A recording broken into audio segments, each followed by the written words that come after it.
প্রদেশ তৃণমূল আয়োজিত শহীদান দিবস পালন। প্রদেশ তৃণমূল কংগ্রেস রাজ্য কমিটির কার্যালয়ে পালিত হল শহীদান দিবস।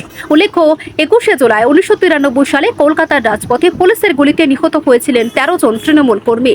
সেই ঘটনার প্রতিবাদে এবং নিহত তথা শহীদ 13 জন লড়াকু কর্মীদের শ্রদ্ধা নিবেদন করে আজ শহীদান দিবস পালন করেন ত্রিপুরা প্রদেশ তৃণমূল কংগ্রেস।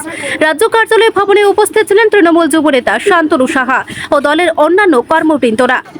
ঘটনা প্রসঙ্গে বিস্তারিত জানিয়ে তৃণমূল নেতা শান্তনু সাহা আরও বললেন, 1993 সালে যখন মমতা ব্যানার্জির নেতৃত্বে পশ্চিমবঙ্গের মধ্যে যখন তৎকালীন বামফ্রন্ট সরকার ছিল পশ্চিমবঙ্গের সরকারে, তখন আমাদের নেত্রী যখন ভোটার কার্ডের ইস্যুতে যাদের কাছে ভোটার কার্ড থাকবে তারাই ভোট দিতে পারবে, সেই দাবি নিয়ে যখন রাস্তার মধ্যে আন্দোলন করছিল, তখন তৎকালীন সিপিএমের স্বৈরতন্ত্র পুলিশ ওই দিন গুলি চালায় এবং তখন সেই সময় আমাদের 13 জন ভাই ওই দিন শহীদ হয়েছিল।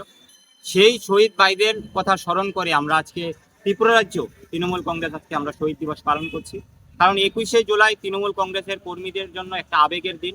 তৃণমূল কংগ্রেসের কর্মীরা সেদিন তাকিয়ে থাকে আমাদের নেত্রী মমতা ব্যানার্জির বক্তৃতা শোনার জন্য, এবং 21শে জুলাই মমতা ব্যানার্জির লক্ষ্য ঠিক করে দেয় এবং আগামী দিন ভারতবর্ষে এবং বিভিন্ন রাজ্যের জনগণের সাথে মানুষের সাথে কিভাবে থাকতে হবে তৃণমূল কংগ্রেসের কর্মীদের, আজকের দিনে আমাদের নেত্রী সেটা বার্তা দিয়ে।